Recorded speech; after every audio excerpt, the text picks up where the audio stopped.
Good evening, everyone. Welcome to the Council meeting for the 27th of July 2021, which I now declare open.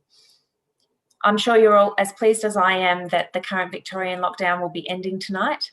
I'm very keen to see our local businesses and services open for trading tomorrow. Although members of the public can't join us in person tonight, our meetings remain open to the public via the live stream on our website, and I extend a warm welcome to all of those of you who are watching. On behalf of Moonee Valley Council, I respectfully acknowledge the traditional owners of the land on which Moonee Valley is located, the Wurundjeri Woiwurrung people of the Kulin Nation, and pay respects to their ancestors, spirits, community members and elders past, present and emerging. We also extend this respect to other Aboriginal and Torres Strait Islander peoples. Councillors, tonight I've received two apologies for tonight's meeting from Councillor Sharp and Councillor Nation. Can I please have a motion that the apologies from Councillor Nation and Councillor Sharp be noted? Councillor Byrne moved, Councillor Byrne seconded Councillor Tyson. And I'll put that to the vote. All those in favour? And that is passed unanimously. Councillors, can I please have a mover and seconder that the minutes from the council meeting held on Tuesday 13th of July 2021 be confirmed? Moved Councillor Sypek and seconded Councillor Bedio. I'll put that to the vote. All those in favour? And that's carried unanimously. Item 5 on the agenda is declarations of conflicts of interest.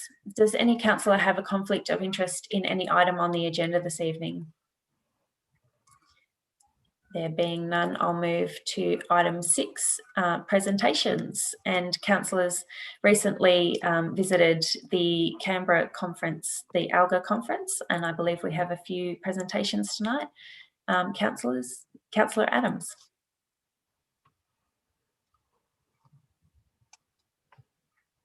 Thank you, Deputy Mayor. I would like to present to Council tonight that 6 councillors attended the National General Assembly in Canberra. Mayor Nation, Councillor Bedio, Councillor Sharp, Councillor Sypek and Councillor Tyson. It was a fantastic opportunity to engage with federal and state representatives as well as our councillor colleagues from across the state.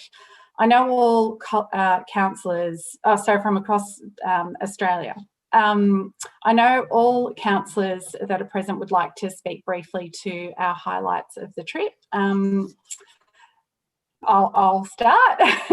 So for me, I was so proud to represent the residents of Moonee Valley at the Australian Local Government Assembly last month. This event highlighted the great work undertaken across all local councils as well as the challenges we all share. Key highlights for me were joining fellow councillors as we debated around 100 motions on issues ranging from the need for local government to have a voice at the National Cabinet, funding arrangements for local councils and hearing speakers such as former National Leader Michael McCormick, journalist Peter Van Onselen and ALGA President Linda Scott. Also advocating for Moonee Valley's Western Gateway Station,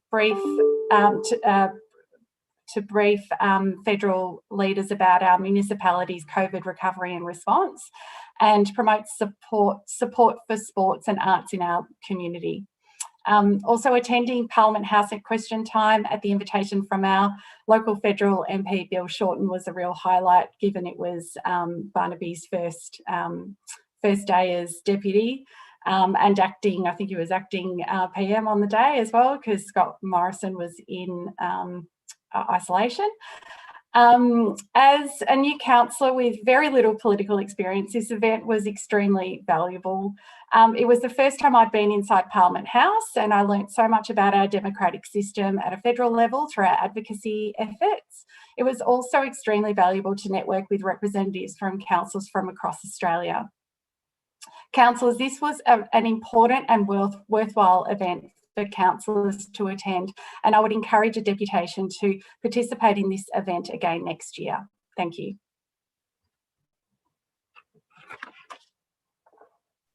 Thank you, Councillor Adams. Councillors, would any other councillors like to make a presentation? Councillor Sypek. Yes, thank you, Madam Deputy Mayor. As Councillor Adams said, there was a record number of motions. I've attended a few of these conferences, and yes, it was a bit different with COVID restrictions there, and the way the voting system happened, the motions just went straight through. But it was also great to see all the new ideas that some of the other councils have and some of the other industries that are within the local government region. Especially in the IT section, there was a lot of people that had displays out there that had different products, different IT purposes for local government throughout Australia. But one of the funny things that happened over there was Peter Van Olsen, and he was having a speech, and he was talking, and these were his exact words. I actually wrote them down because it was very funny. He goes, I am always wrong, but I believe that there will be no leadership challenge in the National Party. And then someone yelled out, "It's already happened." And that was a very, very funny moment at there. But what I also noticed out there is there was a display there about drones, and drone technology is now becoming quite predominant in our economy. And a lot of other local governments are using now drones to help their employees navigate some awkward situations like tree pruning. Before they used to actually have to climb up the tree to assess what the tree is, and now they're using drones to assess them. They're also using drones to assess road damage and also footpath damage where it's sometimes hard to get to. So that's been quite an interesting way of doing things.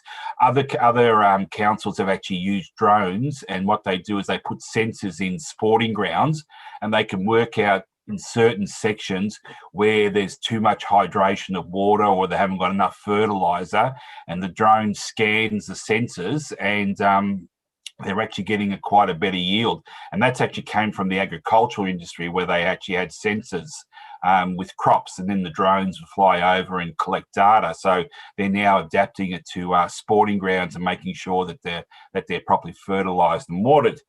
But one of the greatest things that I saw there was all the new environmental products that councils are using around Australia. And I've brought back brochures and handed it to our officers to have a look at and to peruse through. And hopefully some of these environmental initiatives in other councils, maybe we can adapt and use them at the City of Moonee Valley. But also I was approached by Arnhem Land Council, and they'd like to do an exchange with Moonee Valley. A council up in the Northern Territory was very, very keen to jump on board with Moonee Valley, and we passed that on to the CEO and to the Mayor, and hopefully we might get some traction out of that. But all in all, it's fantastic. It's a great conference, and like I said, it's a very, very good learning aspect, and it's also great for the City of Moonee Valley because we do bring back great ideas and some great technology, hopefully. Thank you, Madam Mayor. Thank you very much, Councillor Sypek. Councillor Tyson, you have a presentation? Thank you, Deputy Mayor. I'd, without repeating the comments from Councillor Adams and Councillor Sypek, I think the conference was a great opportunity to push for what our ratepayers want in our community, and a big part of that is the Western Gateway station that was mentioned, the Airport West train station for another name. Other things as well, I think it's absolutely critical that we're pushing with federal members of parliament, ministers, the heads of local government for more jobs in our area, and those were definitely part of the proposals that we've put to the different levels of government. I think as well, it was a great opportunity to meet with representatives from around Australia, and I believe as well that we've really brought back some ideas in terms of hosting future events potentially in Moonee Valley, which will obviously stimulate our local economy and showcase our community to the rest of the country. So I think that's a fantastic opportunity and something that is pretty invaluable and will hopefully have a great return to ratepayers. Thank you. Thank you very much, Councillor Tyson. And do any other councillors have a presentation? Councillor Bedio. Thank you, Deputy Mayor. Lucky last on this. Most of my colleagues have touched on most of the experiences we had in Canberra. I'll vouch that it was a really valuable experience. One for me as a new councillor to gain experience, but also for me, the most important thing was actually being able to develop a relationship with other local councils from around our area. And I think something really valuable for me was being able to talk about shared advocacy strategies. I think quite often we discuss things that we want in our area, not realising that other councils want the same thing. And just like anything, many voices as we can for a single cause is always going to help. So we built a lot of good relationships with other councils, and I'm confident we're going to get some great outcomes out of those. Thanks very much, Councillor Bedio. It's really valuable to have had you all present on this. I think it's a significant investment from our council to send councillors to these sorts of conferences, and really appreciate your report back and sharing that with our community and our councillor group. Are there any other presentations for this evening? Councillor Byrne? Thanks, Deputy Mayor. It's sort of a different presentation, but it's basically just a really big congratulations to all of the Moonee Valley residents that have made it into the Olympics that are on at the moment. I just want to make highlight of obviously Liam Adams, Lyndon Hall and Maz Strong, who are competing in their various events, the marathon, the 1500 metres and the F33 shot put. They all compete for Essendon Athletics, which has one of the best histories in Moonee Valley for producing Olympians. So well done to all of them that will be competing. We'll all be watching and cheering really hard, and I'm wearing my green and gold today because I just think it's an amazing effort, and it is so good that we continually produce Olympians in Moonee Valley. Thanks. Thank you very much, Councillor Byrne. And whilst we can't have a rousing round of applause in the chambers tonight, I can see our councillors are behind our athletes in Tokyo. Councillors, do I have any other presentations this evening? There being none, we'll move to item 7 on the agenda, which is petitions and joint letters. Councillors, do we have any petitions or joint letters this evening? That's a no, thank you. We'll move to item 8 on the agenda, which is public question time. We've received 5 questions from members of the community for tonight's meeting. As we don't have residents in the public gallery tonight, I propose that we move to suspend the provisions in our governance rules requiring questioners to be present in the gallery. That will enable me to read the questions that have been submitted in advance, and for the CEO to read the responses. Councillors, can I please have a mover that Council resolves to temporarily suspend the public question provisions in its governance rules to allow questions from the gallery to be read by the Deputy Mayor or the Chair, and responses to be read out by the CEO for this meeting? Councillor Byrne, and seconded Councillor Tyson. I'll put that to the vote. All those in favour? And that's carried unanimously. The first 2 questions this evening come from Ian Smith. Ian's first question is as follows. When will Council provide a detailed explanation on why the Strathnava Reserve surface redevelopment in the budget 2021-22 that was strangely overlooked, and the funds allocated to new projects that were against Council officers' recommendations, given the surface redevelopment was part of the rolling budget and viewed as a high priority by Council officers for some time, as Strathnava Reserve has been assessed as the worst ground within the municipality? I'll pass to our CEO, Helen Swee, for a response. Helen, you're on mute. Thank you, Chair. Thank you, Ian. Through the Chair, Council considers all information before making a decision on the budget. Council has allocated $300,000 to a sporting grounds infrastructure reserve to fund upgrades to turf and playing services throughout the municipality. The Strathnava Reserve sports field upgrade remains in the long-term capital works plan for future years' consideration. Thank you. Thank you, CEO. Ian's second question reads, with reference to the removal of the Strathnaver Reserve surface redevelopment from the budget 2021-22, at no point did the draft budget 2021-22 endorsed in April of this year have any funding conditions, but clearly states the funding source is to come from Council. For transparency and integrity of Council process, the community requires a detailed explanation of how a significant, unprecedented budget amendment was made at the adoption meeting that has since had a major impact to a community sports club viability, resulting in numerous cancellations of training and matches.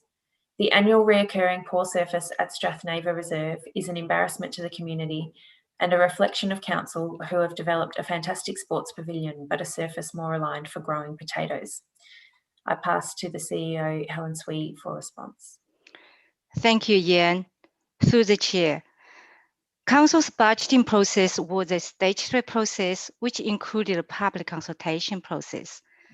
The Strathnaver project was in the draft budget when it was endorsed for public consultation on 27th of April 2021. As per Council resolution on 28th of January 2021, the delivery of this project in 21-22 year was subject to the receipt of the state government funding under the World Games Facility Fund program. Unfortunately, Council was advised in May 2021, after the draft budget was issued, that we are unsuccessful in our application of this funding. As part of the budget consultation process, Council received and considered 49 written submissions. The full details of all submissions can be found on the meeting documents for 10th June 2021 hearing budget submissions, with the meeting recording available through Council website. Summary of the submissions, including officers' comments and recommendations, forms part of the 24th June Council meeting, which was published through Council website. The meeting was live streamed, with the recording of the meeting also available through Council website. You are welcome to watch the video so you can appreciate how the budget decision was made. It has been a very transparent process that is compliant with all statutory requirements. Local government decision-making is a democratic process, with councillors collectively making any decisions that come before Council. Needless to say, it is always a challenge task to meet diverse community needs with limited funding and resources. Council's recreation team will continue to work with all sporting clubs towards better outcomes for Moonee Valley's sporting community. Thank you. Thank you very much, CEO. The next two questions for this evening come from Logan Shield. Logan's first question of Council is, in the meeting of 28th July 2020, Council resolved that the Green Action Plan would be reviewed within 12 months, i.e. 28th January 2021, with a report on progress, reprioritisation and service planning to be presented. Will this report be made publicly available? I'll now pass to the CEO, Helen Swee, to respond. Thank you, Logan. Through the chair, the development of the new Council Plan 2021 to 2025 is underway and includes deliberative community consultation. The consideration of priority outcomes under each of the MV 2040 themes, including green, will occur as part of the development of the new Council Plan.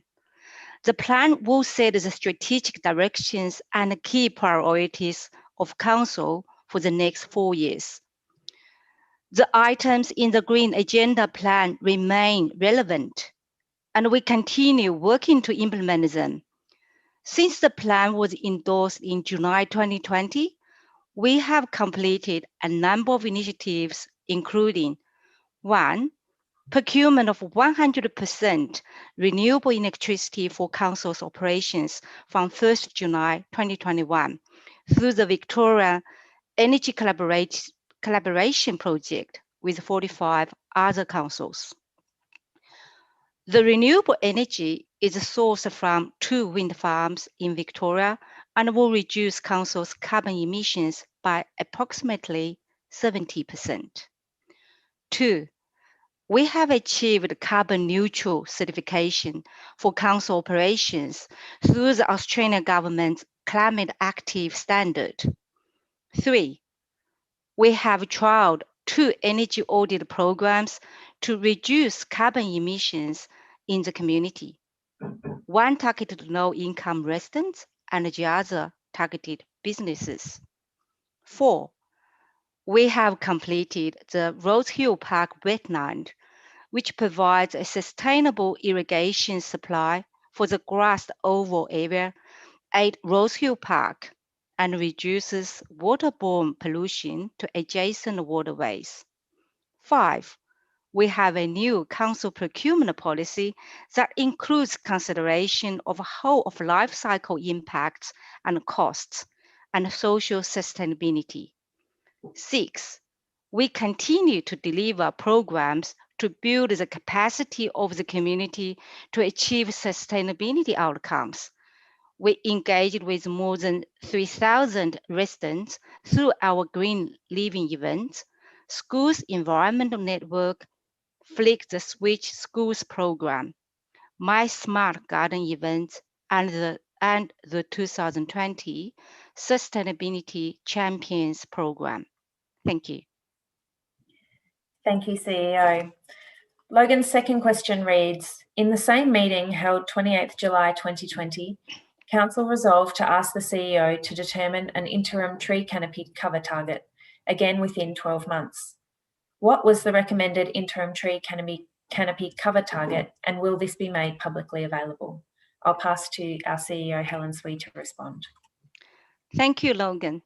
Through the Chair, Council officers are finalising the investigations on an interim canopy cover target for the municipality. This target will be made public in coming months. Thank you. Thank you, CEO. The final question for this evening's meeting comes from Isabella Lee. Isabella's question reads, I'd like to know why a certain recruiter is constantly advertising roles for Moonee Valley Council managerial positions where all the successful applicants have been former colleagues of the CEO. I understand that certain positions need to be advertised nationwide to ensure the best applicant is found. However, this is clearly not necessary where ELT already know who they want. Perhaps a cheaper recruitment agency could be used to save costs since financial sustainability is such a contemporary topic, yet funds are wasted on matters such as these. I'll pass to our CEO, Helen Swee, to respond. Thank you, Isabella. Through the Chair, our governance rules allow the question to be disallowed as it relates to personnel matter. However, I have decided to respond for the benefit of public accountability and transparency. The recruitment and appointment of all employees of Moonee Valley City Council is made on merit, as required by the Local Government Act. Attracting, retaining, and developing the best staff is key in delivering for Council and the community. Our Council employs almost 1,100 people. Over the past year, we have appointed more than 200 people across our organisation. As part of this process, we use a range of appropriate recruitment options, including expert companies that support us in appointing our team. In the past year, we have worked with a number of organizations who specialize in the range of expertise and experience our organization needs, including our most senior roles. In the past year, Moonee Valley City Council has undergone an executive and management restructure to enable us to deliver contemporary value for money services for Moonee Valley residents. The process for appointing the recruitment firm for the executive team was consistent with our procurement policy. The recruitment process involved reviewing more than 200 applications for the executive roles, interviews with close to 70 candidates, the recommendation of a long list of more than 40 candidates, and support in the interviewing and selection of the best candidates.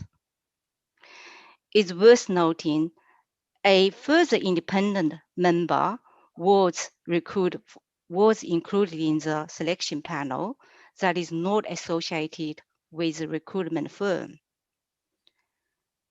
As part of the selection process, we required our recruitment partner to screen all applicants, undertake initial interviews, undertake academic achievement checks, psychometric testing, reference screening, and other tasks, all associated with professional appointments. It is a complex process, and we needed to ensure we got our appointments right.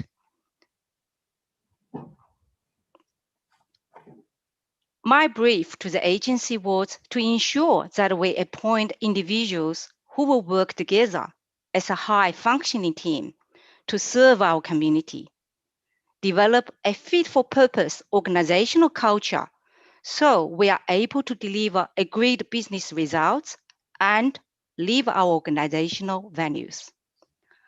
I can assure Council and the community that there are no predetermined outcomes in any Moonee Valley City Council selection processes, and all appointments are made on merit. In addition, any conflicts of perceived conflicts of interest are declared during recruitment processes and appropriate actions taken to ensure integrity. I do not shy away from saying we only hire the best people for all our roles at Moonee Valley City Council, and we will continue to strive to do this, regardless of where that person may have previously worked. Thank you. Thank you, CEO. We now move to item 9 on the agenda, reports from delegated committees. There are none this evening, so that we'll move on now to section 10, reports. Our first item, 10.1, is response to notice of motion 2021/1, Council's planning process, solar panels in heritage overlays. Councillors, do I have a motion? Councillor Isa. Deputy Mayor, I'd like to move an alternative motion, which I'll read now. The Council resolves to A, note the findings of this report, B, request the CEO to ensure that improved guidance for the installation of solar panels in heritage overlay areas is made available on the Council website within 3 months, C, reduce fees by 50% for planning permit applications related exclusively to the installation of solar panels on properties impacted by heritage overlays, D, waive fees for formal advice sought from council officers when related exclusively to whether a proposal for solar panels is exempt from a planning permit or not, in brackets, e.g. whether or not the panels are considered visible, close brackets. And E, request a report to council from the Chief Executive Officer in 12 months that details 1, the number of applications for solar panels in heritage overlay areas between July 2021 to June 2022 that required a permit, 2, the number of these applications that were approved and the number refused, 3, the number of formal written inquiries between July 2021 to June 2022 regarding the installation of solar panels in heritage overlays where the applicant is told their application would likely be refused, potentially resulting in no application being made. 4, examples of applications refused by council and examples under 3. And 5, options for further addressing barriers for the installation of solar panels, such as rewording the relevant heritage guidelines, excuse me, and the relevant processes that would need to be undertaken by council. Thank you, Councillor Isa. Do I have a seconder for the motion? Councillor Adams. Councillor Isa, would you like to speak to the motion? I would, thank you, Mayor. Switching over to renewable energy at home is one of the most impactful contributions a household can make to reducing carbon emissions excuse me, and mitigating climate change. We've tended to have a lowish uptake of home rooftop solar in Moonee Valley, and this is attributable to a range of factors: cost, uncertainty, or just not knowing how to go about it or whether it's worth it. For people living in heritage overlays, there's also been some barriers such as having to get a permit or not having access to north-facing roofs away from the streetscape.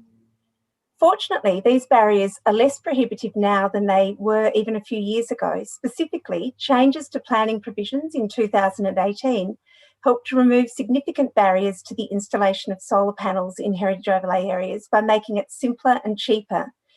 If you want to put solar panels on your roof in a heritage overlay and the panels will not be visible to the street or to a park, you no longer need a permit, a planning permit that is. If your panels will be visible to a park or street, you do need to apply for a permit, but it is through the cheaper and quicker Vic Smart system. Now, what this motion, tonight's alternative motion, does is make some of these steps in Moonee Valley even easier. Firstly, the motion asks for improved guidance for the installation of solar panels in heritage overlay areas to be on our website. And thank you very much to the officers who've put together this terrific report, noting that information is not easy to find on our website. There are some great examples at other councils that where residents can work through a series of questions to understand what they can do and how. And this sort of information will really help in Moonee Valley. Often, though, residents may still not be sure whether they need a permit in a heritage overlay. The City of Moonee Valley Heritage Guidelines outline the preferred location and means of minimising the impact to heritage place if solar panels and other services are to be visible from a street or a public park. And this guidance provides direction, but it doesn't preclude the installation of solar panels in such locations. So residents are often not sure what would be approved and what their options are. Will the panels be considered visible? Is it worth putting them on facing east, west or south? How can I get the best placement? What this motion does is provide for residents to receive free formal advice from council about whether they will need a planning permit. And if they're just asking about, if they are asking just about solar panels in a heritage overlay, there is usually a fee attached to formal advice for applicants in a heritage overlay, and this motion waives that in this specific circumstance. Where a permit is needed, this motion also reduces that fee by 50%, so there's a smaller cost for working through the permit application. Planning advice is that where a permit is required, the applicant would work with the statutory planning officer and heritage advisor to find an agreeable solution. Due to technological improvements, the generally preferred northerly orientation of solar panels is less critical than previously, and this means that solar panels can face a range of different directions and achieve high levels of solar energy generation. Over time, another barrier, the cost of solar energy systems for homes, is also reduced. And the report to councillors also very helpfully goes through some of the rebates and supports that are currently available. Finally, the motion is asking for a report back in 12 months with some further data on the numbers of applications and requests for formal advice, specifically where permits are refused or advice given such that the permit would likely to be refused. This will help us in 12 months to see if the planning settings are right or if any further adjustments might be advisable to enable as many people as possible in Moonee Valley to shift to renewable rooftop solar and save themselves on their energy bills and help act on climate change. Thank you, Councillor Isa. Councillor Adams, would you like to speak to the motion? I will. Thank you, Chair. And thanks, Councillor Isa, for putting this alternative forward. This is really important for anyone who lives in a heritage overlay area. The benefits of solar are so great, and it would be fantastic for council to support steps to further reduce barriers in the way of property owners investing in solar panels. As the officer's report suggests, this will have minimal impact on council operation and revenue, and I really hope that we can demonstrate council's commitment to encourage owners to invest in solar systems. Thank you. Thank you, Councillor Adams. Would any other councillor like to speak to the motion? No, I'll put that to the vote. All those in favour? And that's carried unanimously. Item 10.2 on the agenda is contract variation civil works contract number 20/371. Councillors, do I have a motion? Councillor Tyson? I'll move the officer's recommendations. Thank you, Councillor Tyson. Do I have a seconder? Councillor Adams. Councillor Tyson, would you like to speak to the motion? So this, just by way of explanation, this motion is to do with the financial, or part of doing with the to do with the financial delegations of our council. So a number of works in our community have been looked at as part of this motion, and the initial costs have gone to the limit where it needs to come to the council group for approval. I think there's probably no surprise that costs have increased on public works in the last 18 months, where, you know, in COVID, we've seen rises in building materials and labour costs between 20 and 200% increases. So this is more of a procedural, straightforward motion just to get that approved and get the works underway and completed. Thank you, Councillor Tyson. Councillor Adams, would you like to speak to the motion? Thank you, Chair. Only just to highlight the Tilba Street car park works, and also to celebrate the pedestrian crossing currently being installed at Park Street. I know many families and children in the area that are so happy and relieved from a safety aspect that this crossing is being installed. So hopefully it will be finished very soon. Thanks. Thank you, Councillor Adams. Would any other councillors like to speak to the motion? Councillor Isa. Oh, just to reiterate the words of Councillor Adams, I know that Park Street crossing has been, people have been asking about that, knowing that it was something that was on Council's agenda and wondering when it's going to be constructed. So they'll be pleased to see that progressing. Thanks.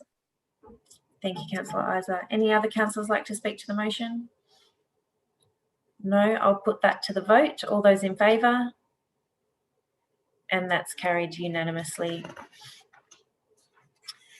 Item 10.3 on the agenda is the National General Assembly of Local Government 2021. Councillors, do I have a motion? Councillor Tyson. I'll move the officer's recommendation. Thank you, Councillor Tyson. Do I have a seconder? Councillor Adams. Councillor Tyson, would you like to speak to the motion? Nothing really to add, Deputy Mayor, except that this is the more formal component of what councillors were speaking about in presentations, and there's some more detailed information as well. Thank you, Councillor Tyson. Councillor Adams, would you like to speak to the motion? Nothing further to add. I think we spoke extensively through the presentations around the Alga trip. So yeah, thank you. Thank you, Councillor Adams. Any other councillor like to speak to the motion? Councillor Byrne?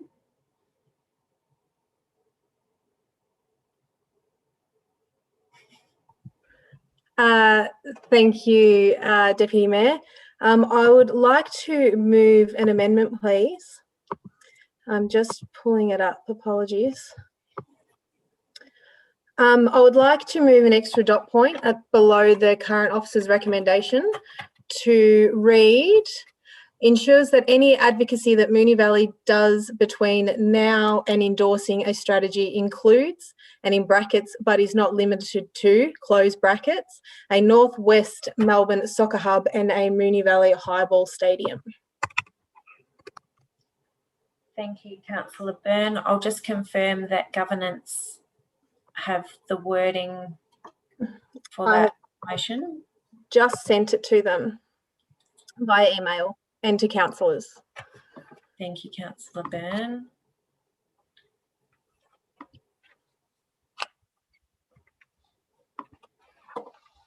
All right.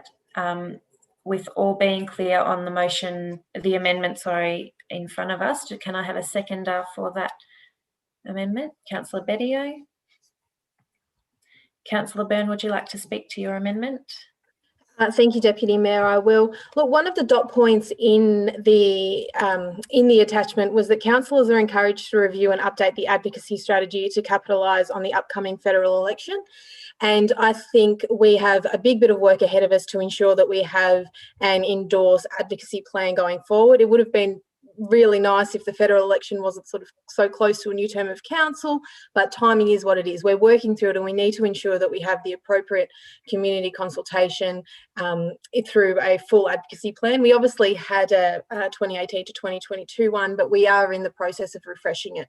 But the reason why I have put forward this one is we have received 2 massive petitions from both the basketball and netball community and the soccer community in regards to infrastructure that is extremely expensive, that the community really wants, and it is something that we've spoken at length about. And I think it's just that reassuring part to say, yes, we are pushing for these particular things.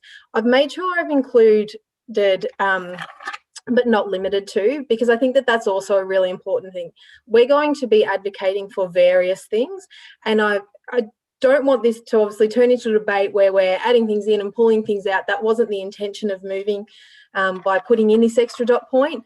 It's just for the 3,000 or so people that signed each petition, it's just that little bit of a reassurance that, yes, we are speaking to people at that federal level and the state level in regards to what we know that our community desperately wants and needs.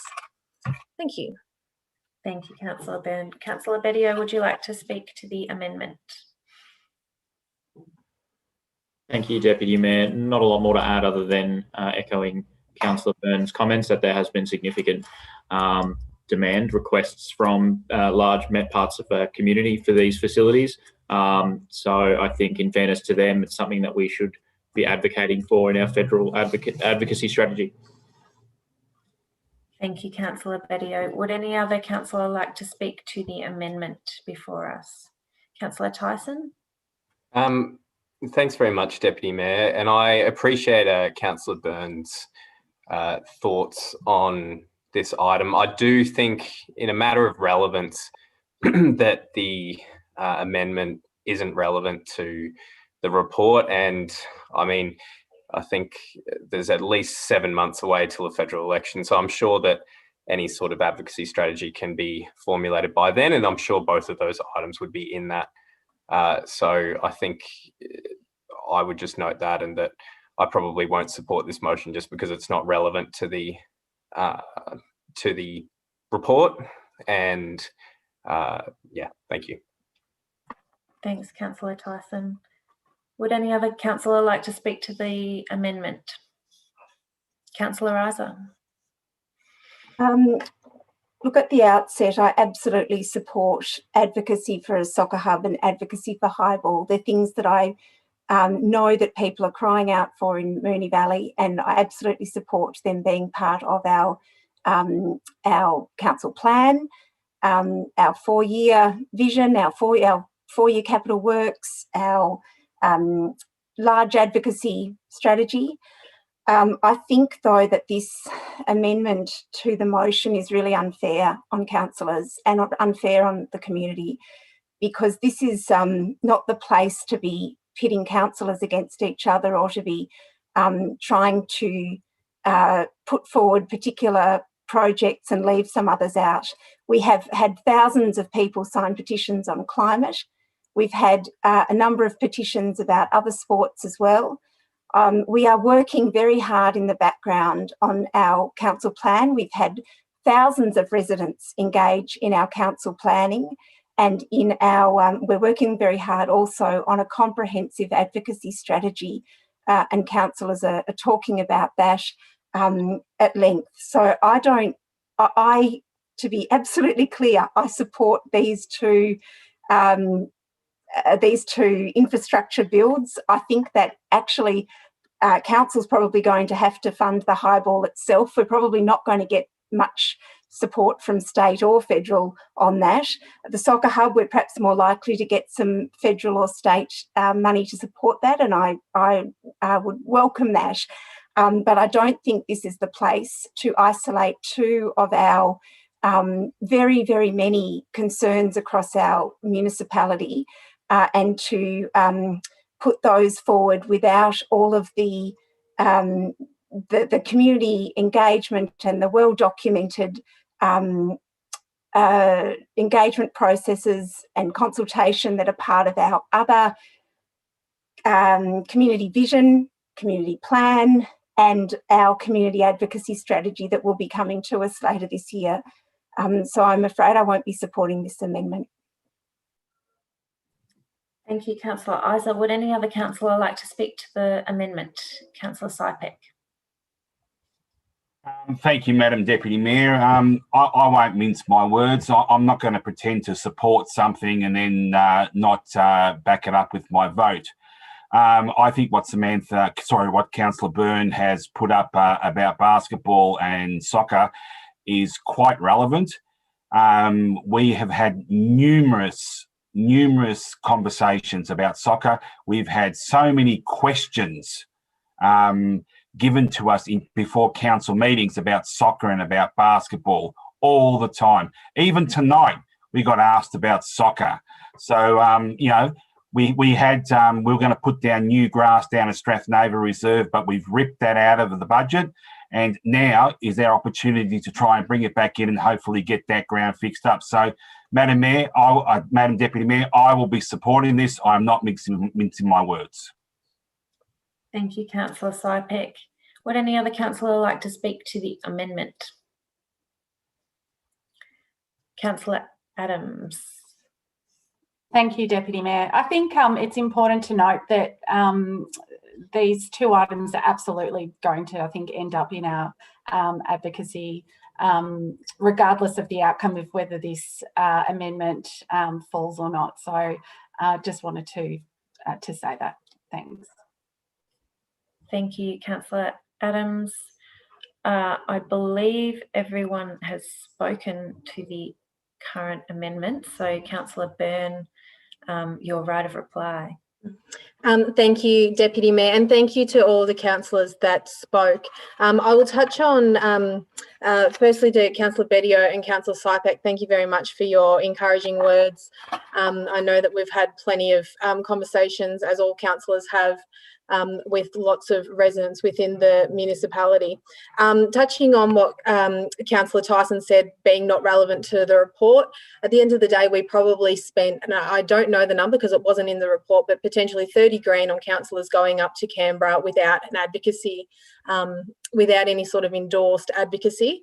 And this is ensuring that we have something. We have a dot point. We actually have a council resolution to say, you know what, if we're having these particular meetings, we will bring these things up. We're ensuring to the community that, yes, we will. In terms of Councillor Isa, in terms of what you said, saying that we're going through a big consultation piece at the moment, I completely understand that we are. It is a massive piece, and I'd like to thank everyone who has contributed to the consultation that is going on at the moment. But the simple fact of the matter is that it is not completed at the moment. So we don't have anything. The only thing that we have to work with at the moment is the things that we know as councillors, as representatives of our community, what we need to advocate for. And as Councillor Sypek said before, we need to back up what we're actually talking about. If we've come out and we're saying that we're supportive of a massive soccer hub and we're supportive of a highball stadium, we need to put up our hands in the chamber and actually show the community how serious we are about these things. All the fluff that's going on in the background, I'm over it. I'm here for action, and that's why I move this and put in this extra dot point to this motion. So that's all, Deputy Mayor. Thank you. Thank you, Councillor Byrne. I'll now put that to the vote. So we're voting on Councillor Byrne's amendment. All those in favour? Councillor Bedio, Councillor Adams, Councillor Byrne, Councillor Hodgson, Councillor Sypek, and those against? Councillor Tyson, Councillor Isa. That motion is carried. And that amendment now forms the substantive motion in front of us. So to recap, we'd had that motion moved by Councillor Tyson, seconded Councillor Adams. Councillor Byrne, you had the call. Would you like to speak to the substantive motion?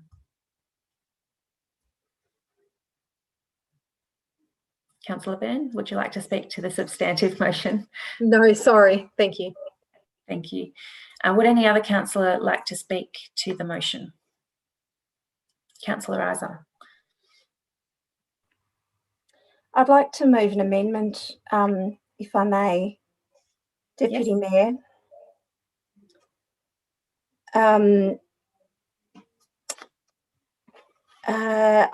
Could I call an adjournment to, or do you want me to move the amendment and then call the adjournment to get it in writing? Is that the best process?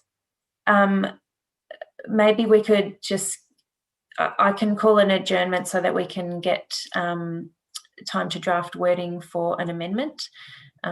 So we'll just adjourn the meeting. Apologies for those tuned in at home. We'll be back shortly, a 5 to 10 minute adjournment.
Welcome back. We're just returning from an adjournment of our ordinary council meeting, and we are in item 10.3 discussing the National General Assembly of Local Government 2021. We had adjourned to work on wording of an amendment, and Councillor Isa, you had the floor. Thanks, Deputy Mayor. I'd like to move an amendment to the existing motion that says that Council hold a council meeting the afternoon of Friday the 30th of July 2021 to discuss an interim advocacy strategy to add to the items already mentioned in the point above. Thank you, Councillor Isa. Do I have a seconder for the motion?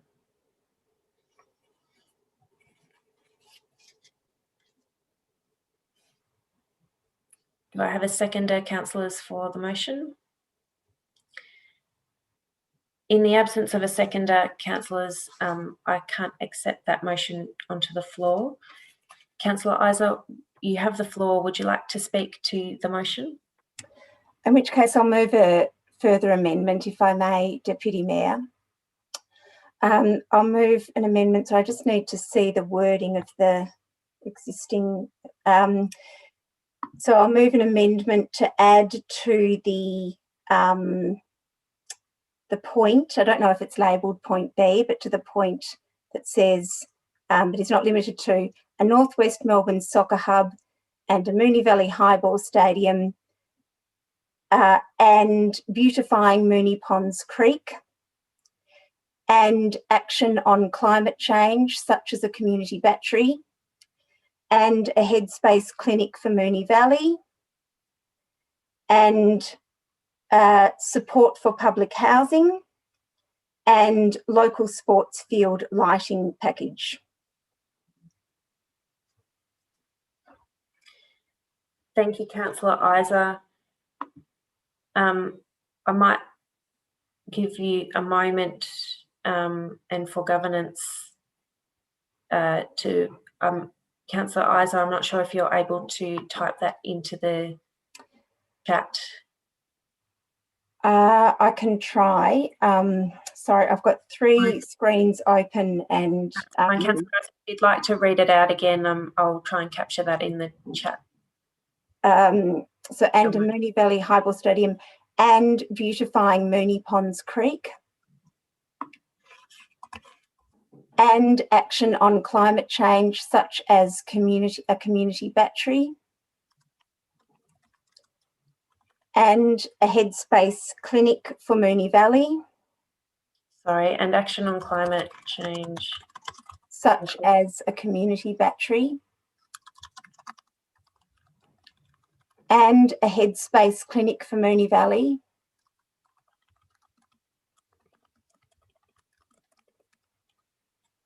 and support for public housing residents, and local sports field lighting package.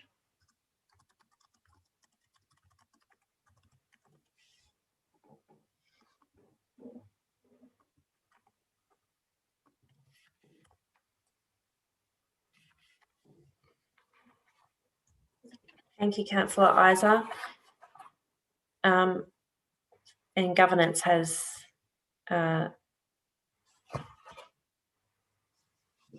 managed to capture that wording as well. Thank you. Probably with better spelling than mine. Councillors, do I have a seconder for the motion?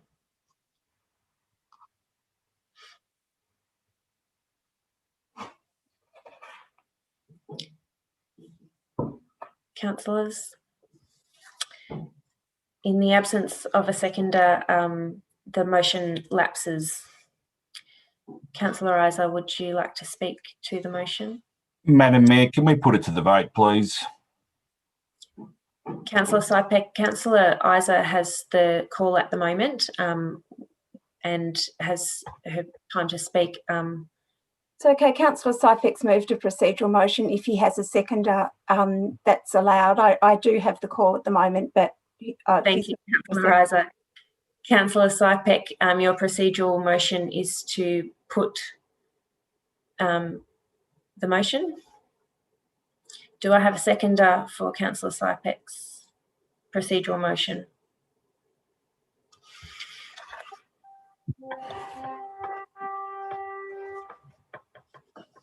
Thank you, councillors. In the absence of a seconder, the motion lapses. Councillor Isa. Thanks, Deputy Mayor. So I'm speaking to the substantive motion at the moment, is my understanding. Is that correct? That's correct. The time is not on, but I know that it doesn't matter. Just wrap me up when. So a couple of things that concern me about tonight. Firstly, we're 2 councillors down, so we don't have our mayor and we don't have Councillor Sharp, and they haven't had an opportunity to contribute to what else might be included in an interim advocacy. We know that an advocacy strategy is going to be developed by council and rigorously thought through and matched to our council plan that members of our community are contributing to. So at the moment, we've sort of got these 2 items existing as an interim advocacy strategy. Obviously, and while I've been really clear, and I know a comment was made by another councillor that somehow this was not clear, I am really clear that I support council building a highball stadium, but actually what I support is council funding it ourselves. I don't think we're going to get money from federal or state, and significant money, to do that.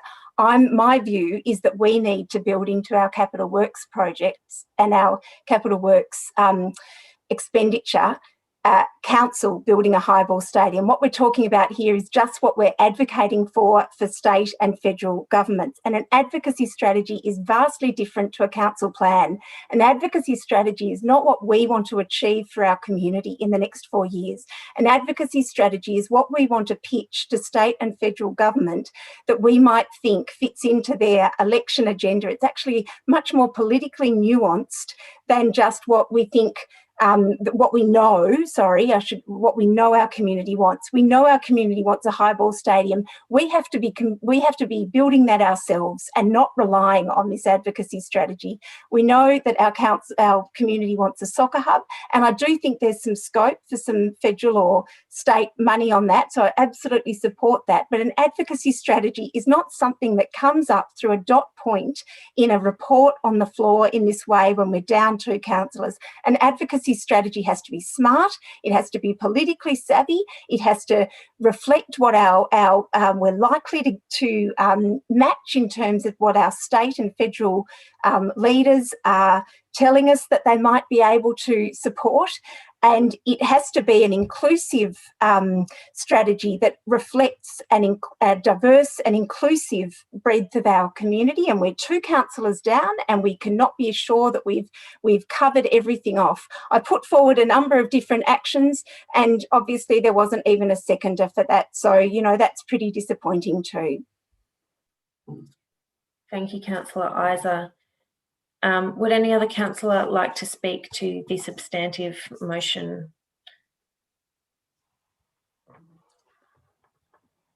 No.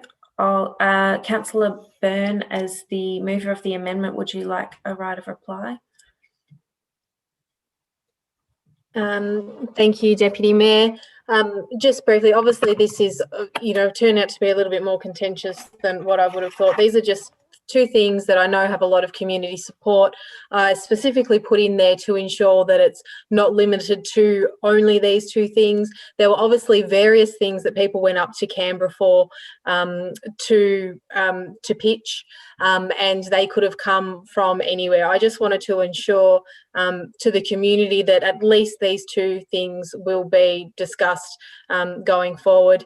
In terms of me not supporting a longer list, once there's appropriate discussions, typically at council we would have a briefing to be able to discuss things, to be able to work through things, and then be able to debate things out in the chamber. The idea of putting heaps of pressure on other councillors to come in on a Friday afternoon without having a report or not really knowing where it's going. It really didn't seem fair or fitting. At the end of the day, there's been a long time where it could have come up through a notice of motion to work on the advocacy strategy earlier. And personally, I regret not ensuring that before going to Canberra, we had an endorsed strategy, or at least had specific points that we could advocate for. That's something that I regretted not doing before the Canberra trip, even though I didn't go to the Canberra trip. And I was ensuring that at this opportunity, or the first time that I thought about it, that I put something in. And I, as I said before, I thank the councillors for supporting it. It's not meant to be an extensive list. It was 2 things that we've had so much community feedback on, not saying that other things haven't as well, but I would say that if you were to mention Moonee Valley, these 2 things have come up a lot. So I'll leave it at that. Thank you, Deputy Mayor. Thank you, Councillor Byrne. Councillor Tyson, as the mover of the original motion, would you like a right of reply? Nothing to add. Thank you, Councillor Tyson. I'll put that to the vote. All those in favour? And that's carried unanimously. Thank you, councillors. The next item on the agenda is notices of motion, and we have none listed for tonight. Item 12 on the agenda, urgent business. Councillors, do we have any urgent business this evening? There being none, there being none, we move to item 13, confidential reports. And there are 2 confidential reports this evening.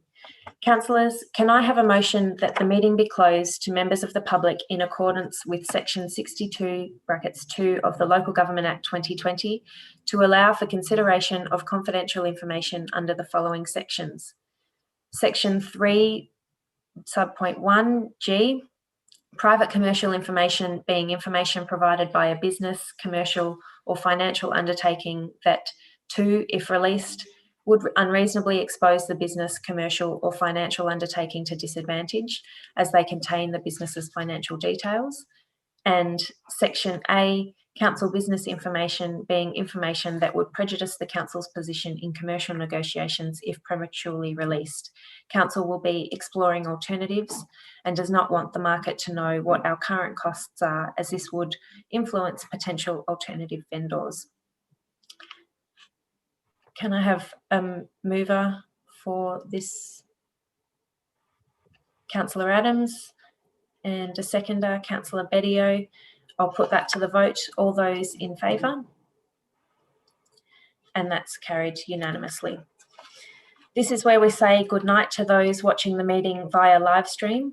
Thank you very much for your interest in tonight's meeting, and we'll see you next time. Good night.